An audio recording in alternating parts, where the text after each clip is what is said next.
Hey everybody, welcome back to another episode of G-Dub's Point of View. I am your host G-Dub.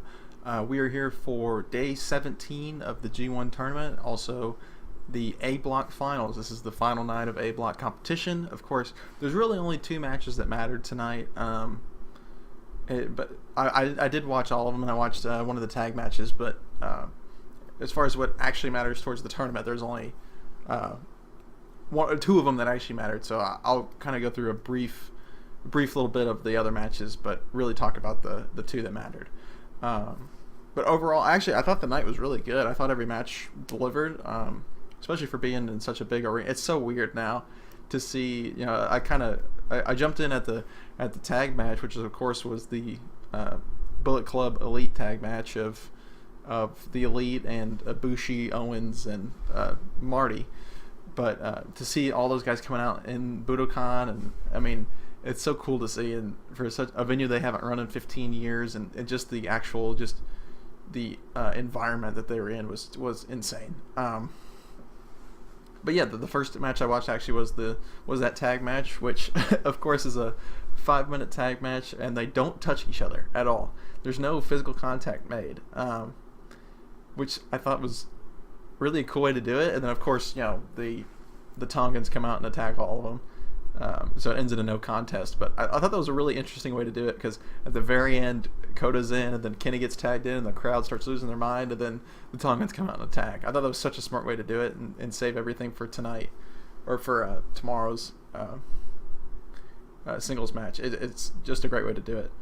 Of course, the first night of tournament, or the first match of tournament action, was Makabe versus Elgin. It was a fun match, fun little 9-minute match.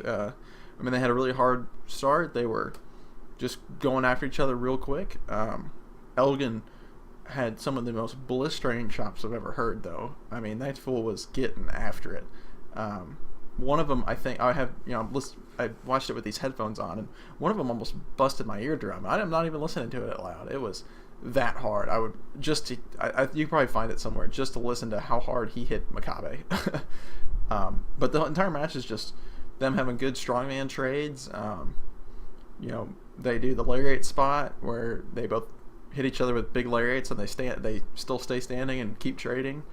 It was well done because they're both huge guys, and they had really great fighting spirit spots, especially on a couple of the suplexes, like German suplexes, and then the other guy would get up and shake it off and go for a suplex, and it was really well done because it's believable from those two.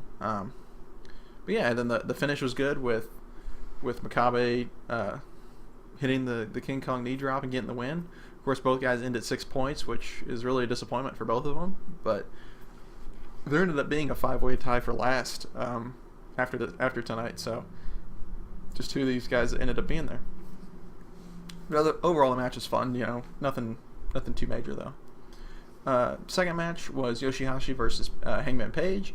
I thought it was a really fun match, and this is it worked out because these are two of the guys that kind of really proved themselves in this block, this tournament, and had a great match together. There was a good opening, nothing too wild, but a good solid opening, good solid grappling opening.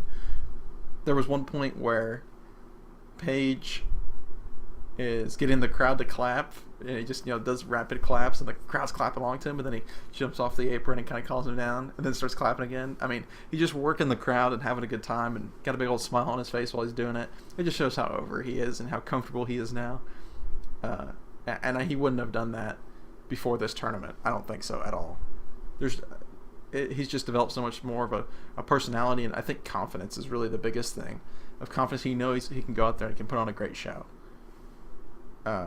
Yoshi got some really good offense in, though, especially after the first initial 5 minutes or so, because this is a 10-minute match. Initial 5 minutes or so, then Yoshi actually started getting some good offense in and rolling everything together. His headhunter, his headhunter flip overs are really good, especially when he does it off the top. And then of course it comes down later on, probably about the 7-minute mark, and Page hits a beautiful buckshot lariat, and they actually have replay, which I think is one of the first nights that they've had replay. And so they did an actual replay of him flipping over the rope and hitting the lariat, which is beautiful. And then he gets his big offense in of hitting the big drop kick into the corner, into the second rope swinging net breaker. Of course, great stuff. And the final 2 minutes were really good with the constant reversals. Yoshihashi hit a Canadian destroyer, and it's one of the only situations I think ever where the Canadian destroyers made sense, because of the way Page's finisher is, and just taking that momentum and flipping him over for a pile driver actually makes sense. And it was crisp, and you don't see destroyers like at all in Japan. And the crowd went like, they were shocked at it, especially coming from a guy like Yoshihashi. And then eventually Yoshihashi gets Page in a good position, hits Karma, gets the pin. Great match. Big win for Yoshihashi on a big stage. Of course, both guys in at 6 points because of that. But Page I think had a little bit stronger of a tournament just by beating Makabe and having a big pin over Suzuki. I think was huge. But yeah, I thought the match was really good, and it was kind of a reward for both those guys that have had good tournaments to go out there and put on a good match. Third match was Fale and Suzuki, which of course they were just, Fale gets in the ring, knocks over the announcer, and Suzuki starts just going at him. So they just get after it immediately. It was just all brawling. It was 5-6 minutes of brawling. It was nuts. There was a point in time, especially for the first part of the match, where Fale was getting manhandled by Suzuki.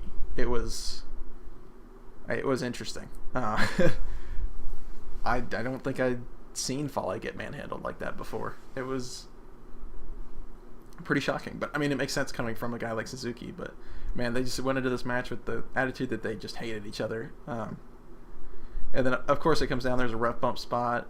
Tongaloa gets in, knocks Suzuki around, but he counters, and Desperado kind of clings on to Loa the rest of the match, and then has a sleeper locked in and is setting him up for the Gotch-style pie driver, and Tama comes out and attacks, and so he gets the DQ win. But of course you knew the DQ and all the interference stuff was coming. Of course, it's he gets the DQ, and so Fale actually now is, for the first time ever, he's the first person to never be pinned or submitted, and he's obviously the first ever person to do that and not win this block, because he still ended up with 6 points, 3 wins, and then 6 DQs. I thought it's a really interesting stat. But of course, they go to the back, and Suzuki's recovering and walks over by the announce table, grabs a chair, and just starts on a hunt, and just walks right back up that main ramp with all the 3 or 4 young lions trying to stop him, and he's just barging through them all, going to the back with the chair ready to swing. So I'm excited to see the post-match comments when they upload them tonight, to see what if Suzuki made it through and was able to start swinging at him. I think that'd be fun. But all the match was nothing special. Just a lot of brawling, and then the DQ spots. But yeah, Suzuki got his stuff in. Fale looked good. Just a solid match with a typical DQ finish. Now we get to the semifinal, one of the matches that actually mattered, which was Jay White versus Evil. I thought it was a really good match, actually. Of course, they get off to a fast start. Jay White's putting a ton of offense in early, lots of big strikes, lots of big chops. He's got some of the gnarliest chops out there currently. They're up there with, they might be up there with like Marufuji chops. They're brutal. Okay, I take that back. They're probably not Marufuji chops, but they're up there. Especially for all of the Western guys. He's probably one of the top, along with probably Juice and Elgin. Those guys put on some heavy hands. They actually had a really cool dynamic through the match, which was Jay playing the super heel, asshole Jay White, and then Evil actually got to kind of play like a babyface. It was more like an anti-hero, like Naito style babyface, obviously because he's LIJ, but usually he has to play the heel in the match because of his look and his style. But he actually got to play the babyface. And of course, Jay's just throwing him left and right into barricades, trying to take the English guys off the air. He is just trying to get as much heat as possible. They had really good trades, and then there hits a certain point where it just all of a sudden becomes Evil. He starts controlling the match. It was, he was dominating for about 3 minutes, from probably about the 5-6 minute area to about 9 minutes. He was in control. It was all Evil. of course, there comes down. There's a ref distraction in the corner. Jay hits a low blow, goes for Blade Runner, gets reversed, and then eventually there is the full ref bump where Red Shoes gets knocked down, and then Jay has a chair, goes to swing and hit Evil. Evil grabs underneath and hits the Everything Is Evil finisher. Red Shoes wakes up and gets the pin. So Evil gets the win, and Jay is officially eliminated from winning the block, which I thought was a good call, especially with the result of the main event. I thought it was a good call because it just added even more pressure or I guess not pressure, even more status to that main event match. But overall, Evil and Jay White actually went out there. They definitely had the second best match on the card. It was really good. And all the interference stuff or all the shenanigans stuff from Jay actually, it was kind of nice to see it backfire. I think that's part of his story. And he's set up big because at this point it doesn't matter because of course he's out of contention, but whoever wins the main event, he has a shot at the briefcase against if they win. You know, if whoever wins the A block goes and wins the tournament, he gets a shot at the briefcase because he's beat both of them. So he was kind of set up in a good position anyway. So to have him lose this one, I think was probably the best call. And it made Evil look good in the process as well because Evil's now, you know, he ends with double digits again. Jay, of course, his tournament debut ends with 12. Nothing really to complain about. But it was definitely a really solid match and had a really great finish. And then, of course, we get to the main event of the evening, which is for all the marbles, Tanahashi versus Okada. This is just what an insane match. It's hard to describe it because it's almost must watch. It's man, that crowd was so hot. I mean, that bell rang. It was so hot. Now the situation going into it was, of course, Jay lost, so it came down to Tanahashi was at 14, Okada was at 12. If Okada won, they're both tied at 14, but Okada has the tiebreaker. He goes through the finals. If Tanahashi wins, then he goes to 16. He wins anyway. If they draw, Okada goes to 13. He goes to 15. He wins anyway. So Tanahashi had the pressure of two different pressures of deciding if he just wanted to go for the draw and, you know, get to the finals or finally beat Okada. Because the story going in, which of course I learned from the commentary, was that since I think it was 2014 was the last time they had a singles match that was less than 30 minutes, with all of their other ones past then either being title matches that were longer or G1 matches that went to the time limit, which is nuts to think about. I mean, that's 4 years of singles matches that have never been under 30 minutes. And their shortest singles match ever was still 23 minutes, which was their very first singles match where Okada had the shock of the world the first time he won the title. But man, that bell rang and that crowd was hot. I don't, and I'm pretty sure it was probably about even, but all I could hear was Tanahashi chants. And then immediately Okada went for a drop kick. Tanahashi went for a sling blade. I mean, it was signature starts early. They were wasting no time. Then of course, you know, they backed off, kind of reset, and then they did their strong technical opening that they usually go for, and it's a kind of a standard for them, and it works every time. It's just watching these guys work together is just so much fun. Of course, there comes a point where early on Okada goes for like a normal kick, or actually no, he's standing there, and Tanahashi drop kicks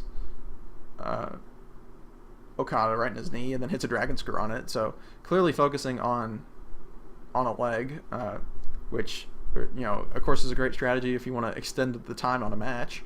That's going to slow down the match. Is working on everybody's leg. So it was a really good strategy. And then Okada actually hits a dragon screw at one point, and he hits a dragon screw on Tanahashi's, you know, chronically injured right knee, which was a great focus, of course.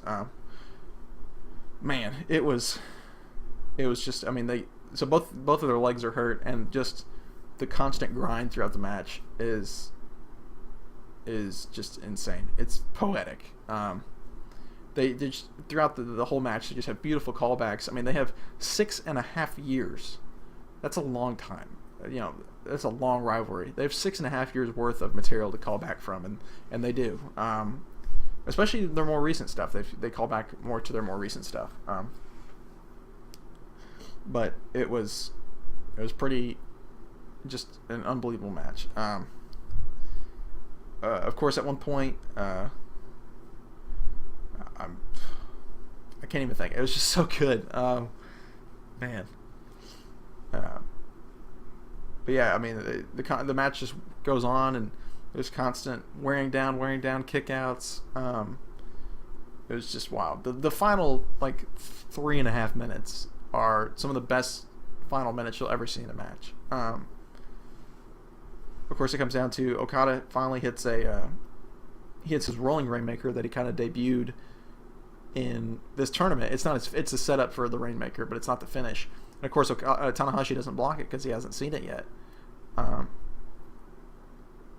And then Tanahashi gets up. They got like a minute left. The crowd's just roaring. Tanahashi was trying to fight off Okada, but Okada has the tights control from their match, which is a callback to their match from May for the title. And Tanahashi feels the regular Rainmaker and turns around and just bitch slaps him across the face, knocks him down, hits a sling blade, or hits the Dragon Suplex, and he kicks out. And then Tanahashi goes up, there's 30 seconds, Tanahashi goes up to the top, hits a high fly flow on Okada's back. And at this point, there's like 10 seconds left, and then Okada kicks out of the one in the back, and so Tanahashi starts to go up to the top to hit the regular one, and the time limit expires. So I love the visual of Tanahashi wanting the win. He wanted to beat Okada so bad, but he just couldn't do it in 30 minutes. But it was awesome. The finish was just unbelievable. And so with that, they draw. Tanahashi goes to 15 points, which is the highest point total in the 10-man block format ever. And he makes it to the finals, which is awesome. I couldn't have called that from the start, for sure. I definitely thought Okada would go through. He'd finally beat Tanahashi for the first time ever in G1 competition, and he'd go on and win the finals. But I think it's awesome that Tanahashi's in the finals. It's just another legendary match to add to their portfolio. It's his first finals in 3 years. Of course, the last time he was in it was 2015, where he beat Shinsuke Nakamura in the finals to win and challenge for the title at Wrestle Kingdom, and that was the transition period of Okada being declared the new ace, was Wrestle Kingdom 10. But since then, he hasn't made it to the finals, despite being always top 2 in points. So Tanahashi finally makes it through. But of course, the biggest news coming out of this is Okada will not main event Wrestle Kingdom. There's no way for him to be in the Wrestle Kingdom main event anymore. There was no title shot he earned during the tournament, and then losing to Tanahashi. If Tanahashi wins the briefcase, Jay has the shot at the briefcase. He doesn't, because he didn't beat him. And so Okada is officially out of the main event of Wrestle Kingdom for the first time, man, I guess since Wrestle Kingdom 8. But I mean, that happened because of the fan vote. But so really, since Wrestle Kingdom 7, it'll be the first time he won't be in a heavyweight title match since Wrestle Kingdom 7, that'll be 6 years. I mean, that's just crazy to think about. And he is the ace. Or, I mean, no, Tanahashi's the ace, but Okada's the number one guy in the company. He is their current guy. He's the top dog, and he won't be in the main event. He will not be in the heavyweight title match at Wrestle Kingdom. And I'm so intrigued at where his path takes him, because there's no way he doesn't end up in a secondary title match. You don't throw him on the Rumble. You don't throw him in a gauntlet. I mean, he's gonna get a title shot. I just don't know where it is. Does he face Chris Jericho? Is that possible? Sure. Does he face someone like Zack Sabre Jr.? I think the only other belt he can go after is the IC title. I don't think he goes after the open weight. He doesn't go after the US title. But man, it's going to be weird come January 4th when Okada's not in that main event. So it leads me to believe that Tanahashi's not winning the G1, just because I'm trying to think. Of course, I would love a finish to that story of Kenny and Tanahashi from 2 years ago, which, of course, if you guys don't know a whole lot, it was right when everybody, AJ Styles, Shinsuke, and Machine Gun and Gallows left for WWE. And of course, Kenny kicks AJ out, becomes the new leader of the Bullet Club, and at that time at New Year's Dash, Kenny challenged Shinsuke for the IC title, which, of course, by the end of January, Shinsuke left. So there was a vacancy. And Tanahashi stepped up in Shinsuke's place and said, like, you're just moving up to heavyweight. This is just such a prestigious belt. You don't deserve it, kind of move. And, of course, it happened on Valentine's Day of 2016 at a New Beginning show where Kenny won and beat Tanahashi for the belt, which I'd be so intrigued. And they haven't had a singles match since, because in G126 they were in different blocks, and in G127 they were in different blocks, and of course G128. So I would love to revisit that rivalry, because there's got to be some unfinished business there. And of course there's the half shoot, half kayfabe arguments between Kenny and Tanahashi about the new style and the old style, and how Tanahashi doesn't like the new style, and Kenny's told him to fuck off, basically, and the new style's where it's at. And so I'd love for them to continue that and have such a big stage to tell that story on. But I think it's just harder for me to see that than something like a Kenny Naito main event or a Kenny Ibushi main event. It's just, it's harder to see something like that. Or it's easier to see something like that rather than Tanahashi Omega. Because I still think Kenny is in the main event of Wrestle Kingdom. I think there's no doubt. Because he has the 2 losses, but Yano won by, essentially not forfeit, but heavy interference, and not really earning it. So I don't know. And their whole rules about suspending the BCOGs now it kind of leads me to believe that Yano won't get a title shot. But Ishii, of course, has, but Ishii's been at that level, and I don't think they have Ishii main eventing the Wrestle Kingdom. I just don't see it.